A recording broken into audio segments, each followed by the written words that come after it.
ರಾಜಧಾನಿಯಲ್ಲಿ ಆಹಾರ ಸುರಕ್ಷತೆ ಮತ್ತು ಔಷಧಿ ಆಡಳಿತ ಇಲಾಖೆ ಅತಿ ದೊಡ್ಡ ಭೇಟಿಯಾಡಿದೆ. ಬಿಡದಿ ಸಮೀಪದ ಅಕ್ರಮ ಔಷಧಿ ತಯಾರಿಕಾ ಘಟಕದ ಮೇಲೆ ಎಫ್ಡಿಎ ಅಧಿಕಾರಿಗಳು ದಾಳಿ ನಡೆಸಿದ್ದಾರೆ. ಪ್ರತಿಷ್ಠಿತ ಬಹುರಾಷ್ಟ್ರೀಯ ಔಷಧ ಕಂಪನಿಗಳ ಹೆಸರಿನಲ್ಲಿ ನಕಲಿ ಔಷಧಿಗಳನ್ನು ತಯಾರಿಸಿ ಪ್ಯಾಕಿಂಗ್ ಮತ್ತು ಲೇಬಲಿಂಗ್ ಮಾಡುತ್ತಿದ್ದ ಆರೋಪ ಕೇಳಿ ಬಂದಿದೆ. ಜಾಲದ ಹಿಂದೆ ಯಾರ್ಯಾರಿದ್ದಾರೆ, ಎಷ್ಟು ಮೊತ್ತದ ನಕಲಿ ಮೆಡಿಸಿನ್ ಸೀಸ್ ಆಗಿದೆ, ಆರೋಗ್ಯ ಇಲಾಖೆ ಮಾಡಿರುವಂತಹ ಪ್ಲಾನ್ ಏನು, ಇದೆಲ್ಲದರ ಕಂಪ್ಲೀಟ್ ಗ್ರೌಂಡ್ ರಿಪೋರ್ಟ್ ಎಲ್ಲಿದೆ ನೋಡಿ.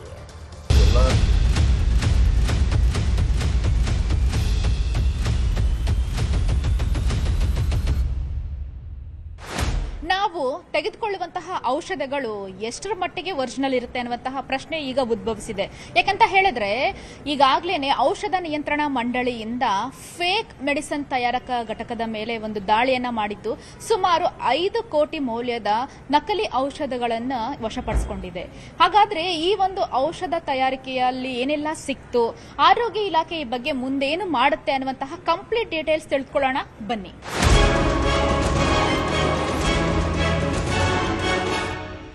ಕರ್ನಾಟಕದಲ್ಲಿ ಭರ್ಜರಿ ನಕಲಿ ಔಷಧಿ ದಂಧೆ ಬಯಲಾಗಿದೆ.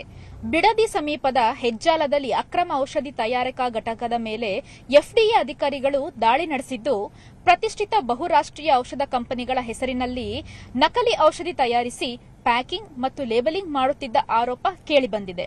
ಒಟ್ಟು 4,91,49,575 ಮೌಲ್ಯದ ಔಷಧಿ ಮತ್ತು ಇತರೆ ಸಾಮಗ್ರಿಗಳನ್ನು ವಶಪಡೆದಿದ್ದಾರೆ. ದಾಳಿಯಲ್ಲಿ ವಿವಿಧ ಕಂಪನಿಗಳ ಹೆಸರಿನಲ್ಲಿ ತಯಾರಿಸಿದ್ದ ನಕಲಿ ಇಂಜೆಕ್ಷನ್ಗಳು ಮತ್ತು ಔಷಧಿಗಳು ಪತ್ತೆಯಾಗಿದೆ. ವಶಕ್ಕೆ ಪಡೆದ ಔಷಧಿಗಳಲ್ಲಿ ಪ್ರಮುಖ ಎಂಎನ್ಸಿ ಕಂಪನಿಗಳ ಹೆಸರಿನಲ್ಲಿ ಉತ್ಪನ್ನಗಳು ಇರುವುದು ಬೆಳಕಿಗೆ ಬಂದಿದೆ. ನಕಲಿ ಔಷಧಿಗಳ ಜೊತೆಗೆ bottle, box, cap, stopper, label ಹಾಗೂ ಪ್ಯಾಕಿಂಗ್ ಸಾಮಗ್ರಿಗಳನ್ನು ಜಪ್ತಿ ಮಾಡಲಾಗಿದೆ.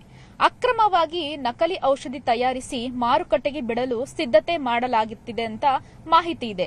ಈ ಹಿನ್ನೆಲೆ ಪ್ರಕರಣವನ್ನು ಗಂಭೀರವಾಗಿ ಪರಿಗಣಿಸಿರೋ ಆರೋಗ್ಯ ಸಚಿವ ಯುಟಿ ಖಾದರ್ ಈ ರೀತಿ ನಕಲಿ ಮೆಡಿಸಿನ್ ಜಾಲ ಪತ್ತೆ ಹಚ್ಚಲು ಎಸ್ಐಟಿ ರಚನೆ ಮಾಡಲು ಪ್ಲಾನ್ ಮಾಡಿದ್ದಾರೆ. ಈ ಕುರಿತು ಗೃಹ ಸಚಿವರ ಜೊತೆಗೂ ಕೂಡ ಮಾತನಾಡಲು ಮುಂದಾಗಿದ್ದಾರೆ. ಶೀಘ್ರದಲ್ಲಿ ಈ ಫೇಕ್ ಮೆಡಿಸಿನ್ಗೆ ಬ್ರೇಕ್ ಹಾಕಲು ಮುಂದಾಗಿದ್ದಾರೆ. ಇದರ ಜೊತೆಗೆ ಆನ್ಲೈನ್ ಮೆಡಿಸಿನ್ ಅವಕಾಶದಿಂದಲೇ ನಕಲಿ ಔಷಧಗಳ ಮಾರಾಟ ಹೆಚ್ಚಾಗ್ತಿದೆ. ಇದಕ್ಕೆ ಕಡಿವಾಣ ಹಾಕಬೇಕು ಅಂತಿದ್ದಾರೆ ಫಾರ್ಮರ್ಸ್ ಅಸೋಸಿಯೇಷನ್ ಅವರು. ಡ್ರಗ್ ಕಂಟ್ರೋಲರ್ಗಳು ನಿನ್ನೆ ಜಪ್ತಿ ಮಾಡಿರೋ ಔಷಧದಲ್ಲಿ ವಿಶ್ಲೇಷಣೆ ಪಡೆದಿದ್ದಾರೆ. ಔಷಧಗಳನ್ನು ಗುಣಮುಖ ಆಗೋದರ ಬದಲು ಸಮಸ್ಯೆಯಾಗುತ್ತೆ, ರೋಗಕ್ಕೆ ರಿಯಾಕ್ಟ್ ಮಾಡದೆ ಕೂಡ ಇರಬಹುದು. ಇದನ್ನು ಪತ್ತೆ ಹಚ್ಚಲಾಗುತ್ತೆ ಅಂತಿದ್ದಾರೆ ಅಪರ ಡ್ರಗ್ ಕಂಟ್ರೋಲರ್ ಉಮೇಶ್.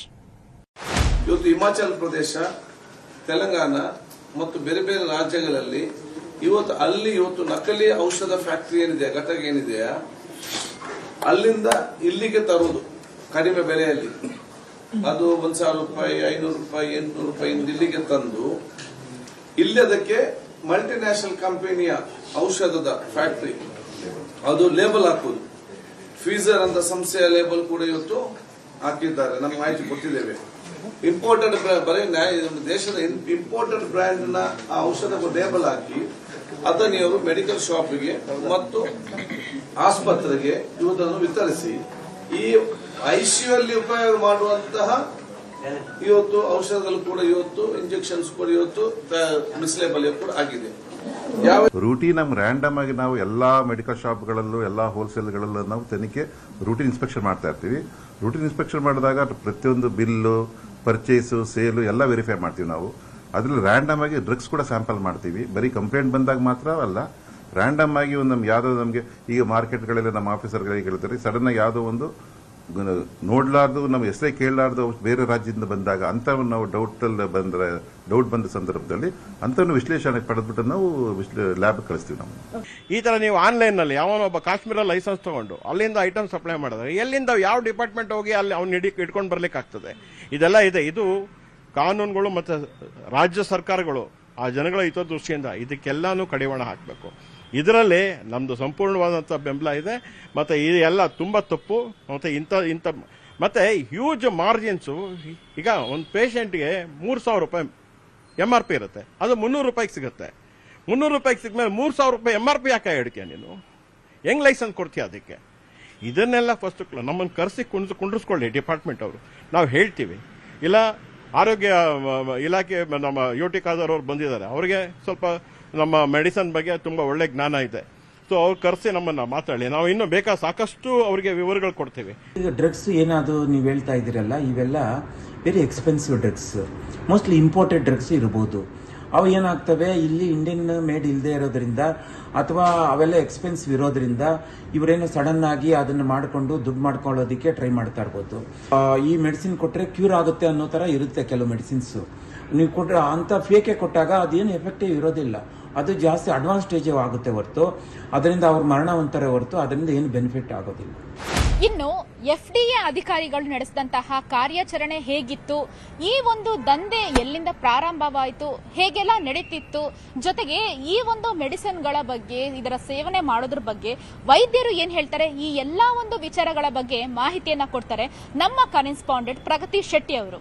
ಇನ್ನು ಈ ನಕಲಿ ಜಾಲದ ಮೂಲ ಯಾವುದು, ಈ ಬೃಹತ್ ಕಾರ್ಯಾಚರಣೆ ನಡೆದಿದ್ದು ಎಲ್ಲಿ, ಈ ಬಗ್ಗೆ ಕೆದಕ್ತಾ ಹೋದಂತಹ ಸಂದರ್ಭದಲ್ಲಿ ಪೊಲೀಸರಿಗೆ ಸಿಕ್ಕಂತಹ ಮಾಹಿತಿ ಯಾವುದು, ಈ ಫೇಕ್ ಮೆಡಿಸಿನ್ ಎಲ್ಲೆಲ್ಲ ಸ್ಪ್ರೆಡ್ ಆಗಿದೆ, ಯಾರ್ಯಾರಿಗೆ ಇದನ್ನೆಲ್ಲ ಈಗಾಗಲೇ ಸರಬರಾಜು ಮಾಡಲಾಗಿದೆ, ಈ ಫೇಕ್ ಮೆಡಿಸಿನ್ ಸೇವನೆಯಿಂದ ಜನರ ಆರೋಗ್ಯದ ಮೇಲೆ ಯಾವ ರೀತಿಯಾದ ಪ್ರತಿಕೂಲ ಪರಿಣಾಮ ಬೀರುತ್ತೆ, ಇದನ್ನೆಲ್ಲ ನೋಡ್ತಾ ಹೋಗೋಣ ಬನ್ನಿ. ಆಹಾರ ಸುರಕ್ಷತೆ ಮತ್ತು ಔಷಧ ಆಡಳಿತದ ಔಷಧ ವಿಭಾಗದಿಂದ ಹೆಜ್ಜಾಲದಲ್ಲಿ ನಡೆದ ಬೃಹತ್ ಕಾರ್ಯಾಚರಣೆ ಜನರನ್ನ ಬೆಚ್ಚಿ ಬೀಳಿಸುವಂತೆ ಮಾಡಿದೆ.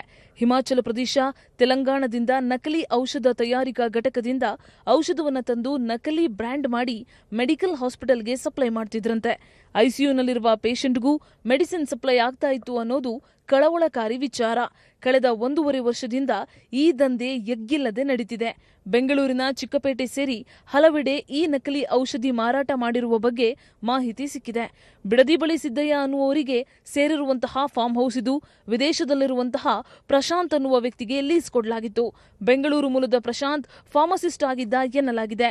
ಪ್ರಶಾಂತ್ ಸಂಬಂಧಿ ರಾಮನಗರ ಮೂಲದ ತೇಜಸ್ ನಕಲಿ ಲೇಬಲ್ ದಂಧೆಯಲ್ಲಿ ತೊಡಗಿದ್ದ ಬಗ್ಗೆ ಮಾಹಿತಿ ಸಿಕ್ಕಿದೆ. ಸದ್ಯ ಫಾರ್ಮ್ ಹೌಸ್ ನೋಡಿಕೊಳ್ತಿದ್ದ ಪ್ರಭುದೇವ್ ಪೊಲೀಸರು ಬಂಧಿಸಿದ್ದಾರೆ. ಮತ್ತಿಬ್ಬರನ್ನ ವಶಕ್ಕೆ ಪಡೆದು ವಿಚಾರಣೆ ಮಾಡಲಾಗ್ತಿದೆ. ಪ್ರಕರಣದ ಕಿಂಗ್ ಪಿನ್ ಪ್ರಶಾಂತ್ ವಿದೇಶದಲ್ಲಿ ನೆಲೆಸಿರೋ ಬಗ್ಗೆ ಮಾಹಿತಿ ಲಭ್ಯ ಆಗಿದೆ. ಈ ಪ್ರಕರಣ ಹೊರಬಂದಿದ್ದು ಹೇಗೆ, ಈ ಬಗ್ಗೆ ರಾಮನಗರ ಎಸ್ಪಿ ಹೇಳ್ತಾರೆ, ಕೇಳಿ. ಮೇಲ್ನೋಟಕ್ಕೆ ಇದು ಹಿಮಾಚಲ ಪ್ರದೇಶ ಮತ್ತೆ ತೆಲಂಗಾಣದಿಂದ ಬಂದಿರುವಂತಹ ಮೆಡಿಸಿನ್ಸ್ಗಳು ಮೇಲ್ನೋಟಕ್ಕೆ ನಮಗೆ ಗೊತ್ತಿರೋದು.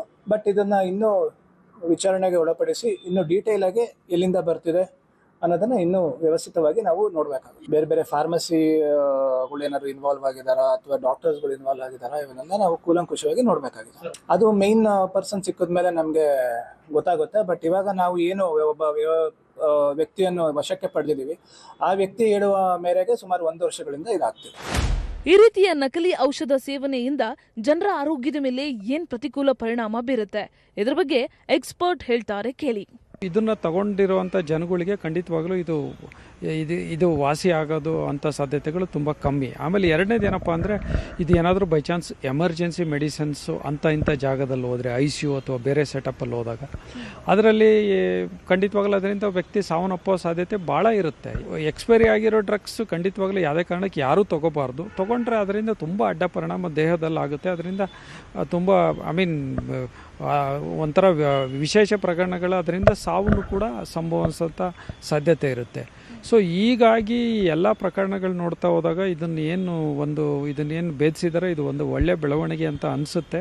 ಬಟ್ ಏನಪ್ಪ ಅಂದರೆ ಇದ್ರ ಬಗ್ಗೆ ಇನ್ನು ಮುಂದಿನ ತನಿಖೆ ಆಗಬೇಕು. ಆಗಿಬಿಟ್ಟು ಅದೇನು ತಪ್ಪಿತಸ್ಥರಿಗೆ ಸರಿಯಾದ ಶಿಕ್ಷೆಗಳನ್ನ ಕೊಡಬೇಕಾಗುತ್ತೆ. ಆ ಥರ ಜನಗಳು ಸ್ವಲ್ಪ ಮೆಡಿಸಿನ್ ತಗೊಳಕ್ಕೆ ಪ್ರಾಬ್ಲಮ್ ಇದ್ದಾಗೆ ಅದಕ್ಕೆ ಹೋಗೋದು. ಬೇರೆ ಬೇರೆ ರೀತಿ ಮೆಡಿಸಿನ್ ಕೊಟ್ಟರೆ ಅವ್ರಿಗೆ ಹೆಲ್ತ್ಗೆ ಪ್ರಾಬ್ಲಮ್ ಆಗುತ್ತೆ, ಅವರು ನಂಬಿಕೆ ಇಟ್ಟು ಹೋಗ್ತಾರೆ.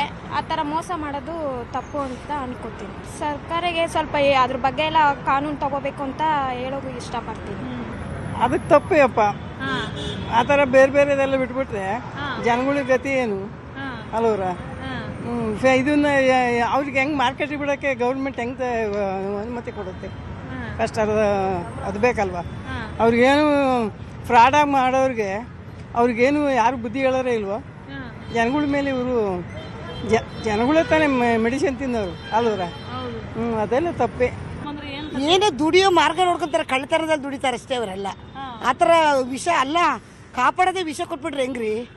ಹೆಂಗೆ ಹೇಳ್ರಿ? ಹಿಂಗೆ ವಿಷ ಕೊಡೋದ? ಇವ್ರುಗಳು ಬಂದು ಎಲ್ಲ ಜನಗಳು ಅವ್ರ ದುಡಿಮೆ ನೋಡ್ಕೊತಾರೆ ಹೊರತು ಜನದ ಪ್ರಾಣಗಳು ನೋಡ್ಕೊಳಲ್ಲ. ಅಲ್ವ್ರಾ ಸರ್ಕಾರಕ್ಕೆ ಅದ್ರ ಬಗ್ಗೆ ಮುತುವರ್ಜಿ ವಹಿಸಬೇಕು.